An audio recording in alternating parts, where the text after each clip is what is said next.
ለመሆኑ እኛ ሰዎች ከሌሎች ፍጥረታት በምን እንለያለን?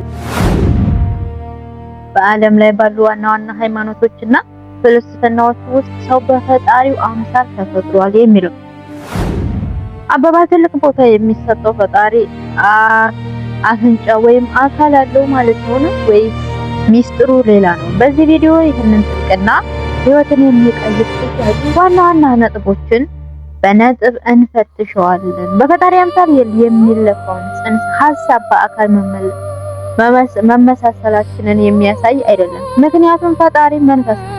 አምሳል ማለት የፈጣሪን መንፈሳዊ ስነ ምግባራዊ እና አስተሳሰባዊ ባህሪያት በትንሹ በሰው ልጅ ውስጥ የምንጸባረቅበት አቅም ማለት ነው። ሁለተኛውና ዋናው ነጥብ ነፃ ፍቃድ ነው። እንስሳት በደመ ነፍስ ይመራሉ። ሰው ግን የመምረጥ የመወሰንና የራስን መንገድ የመቀየር ነፃነት ተሰጥቶታል። መልካምና ክፉን የመለየት አቅማችን የፈጣሪ ነፃነት ማለት ማሳያ ነው። ፈጣሪ መጀመሪያ ላይ ዓለምን ከምንም ፈጠረ። እኛ ደግሞ በአምሳሉ ስለተፈጠረን ያለማቋረጥ እንፈጥራለን። ሙዚቃ እንጽፋለን፣ ህንጻ እንገነባለን፣ ቴክኖሎጂን እንፈጥራለን። የኛ የፈጠራ ችሎታ የትልቁ ፈጣሪ አነስተኛ ጥበብ ማሳያ ነው። ሰው ያስባል፣ ይመረምራል፣ የዓለምን ምስጢር ለመረዳት ይጠራል። የሳይንስ ፋይልስና የሂሳብ መኖር የሚያሳዩ የሰውና አእምሮ ጥልቅ ነው። ይህ የማሰብ አቅም ከፈጣሪ ጥበብ የተካፈለ ሀብት ነው። ለራስ ብቻ ከመኖር አልፎ ለሌሎች መስዋዕትነት መሆን፣ መወዳደርና ማዘን የሰው ልጅ ልዩ ባህሪ ነው። ፈጣሪ የፍቅር ምንጭ እንደሆነ ሁሉ የሰውም ፍቅርን የመስጠትና የመቀበል ጥልቅ ፍላጎት አለው። በውስጣችን ያለውን ህሊና ወይም የትክክልና የስህተት ስሜት ከየት መጣ? ምንም እንኳን ህግ ባይኖረው እንኳን የሰው ልጅ በውስጡ ክፉንና መልካሙን የሚያመዝንበትን ኮምፒውተር አለው። ይህ የፈጣሪ የቅድስናና የእውቀት አምሳል ነው። ቃላት ዓለምን የመቀየር ኃይል አላቸው። ፈጣሪ በቃሉ ዓለምን እንደፈጠረ ሁሉ ሰውም በቃሉ መገንባት ወይም ማፍረስ፣ ማጽናናት ወይም ማቁሰል ይችላል። ንግግር ጥልቅ መንፈሳዊ ስጦታ ነው። በፈጣሪ አምሳል መፈጠር ማለት ባለቤት መሆን ሳይሆን ባለ አደራ መሆን ነው። ተፈጥሮን እንስሳትንና ምድርን የመንከባከብ የማስተዳደርና የመጠበቅ ኃላፊነት ለሰው ልጅ ተሰጥቶታል። ሰው ብቻውን ይሆን ዘንድ መልካም አይደለም።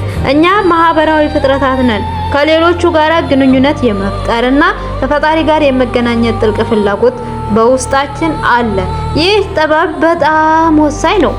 ሰው በፈጣሪ አምሳል ከተፈጠረ እያንዳንዱ ሰው ሀብታም፣ ድሃ፣ ነጭ፣ ጥቁር፣ ጤናማ ወይም ታማሚ እኩል ተፈጥሯዊ ክብር አለው። የሰው ልጅ ክብር በሚሰራው ስራ ሳይሆን በማንነቱ የተሰጠ ነው። ዛሬ በዓለም ላይ የምንጠቅማቸው የሰብአዊ መብቶች መሰረት ሰው በፈጣሪ አምሳል የተፈጠረ ክቡር ፍጡር ነው ከሚለው እምነት የተቀደሱ ናቸው። ሰውን መበደል ወይም ዝቅ ማድረግ ፈጣሪን የመደፋፈር ያህል ይቆጠራል። ሰው ስለ ህይወቱና ስለ ህልውናው ያስባል። እኔ ማን ነኝ?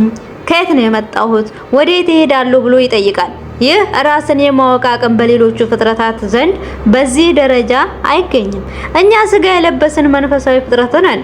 የሚታየው አካላችን ያልቃል።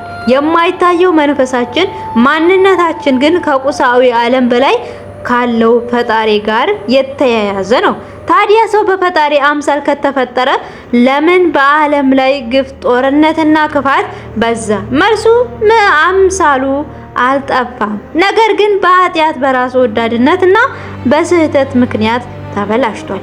እየቆሸሸ መስታወት ሆኗል። የህይወት ዋና ዓላማ ያንን የተበላሸ አምሳልና እንደገና ማደስ ነው። በመካከልም ምግባር፣ በእውነት፣ በእምነትና በፍቅር በእኩል ወደ ቀድሞ ፍጥረታችን እንመለሳለን። በፈጣሪ አምሳል መፈጠራችን ህይወታችን ድንገተኛ አጋጣሚ ሳይሆን የታቀደና ዓላማ ያለው መሆኑ ያረጋግጣል። እያንዳንዱ የተፈጠርንበት ልዩ ዓላማ አለን። ይህንን እውነት ስንረዳ ራሳችንን በዝቅተኝነት አንመለከትም።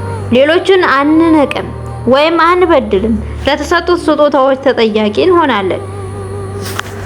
ባለፉት ክፍሎች እንዳየነው በፈጣሪ አምሳል መፈጠር ማለት አካላዊ ቅጽረት ሳይሆን የነጻ ፈቃድ የፍቅር የመፈጠርም አቅም የሞራል የክብርና የመንፈሳዊ ስጦታ ነው።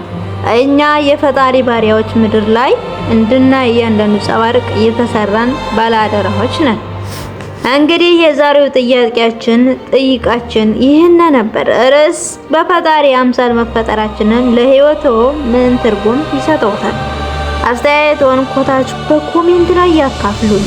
ቪዲዮውን ከተመቾት ላይክ ማድረግ፣ ለወዳጅ ዘመዶ ሼር ማድረግ እና አዳዲስ ጥልቅ ቪዲዮዎች ሲለቀቁ እንዲደርሶት ሰብስክራይብ አድርጋችሁ የደወል ምልክቷን በመጫን አትርሱ።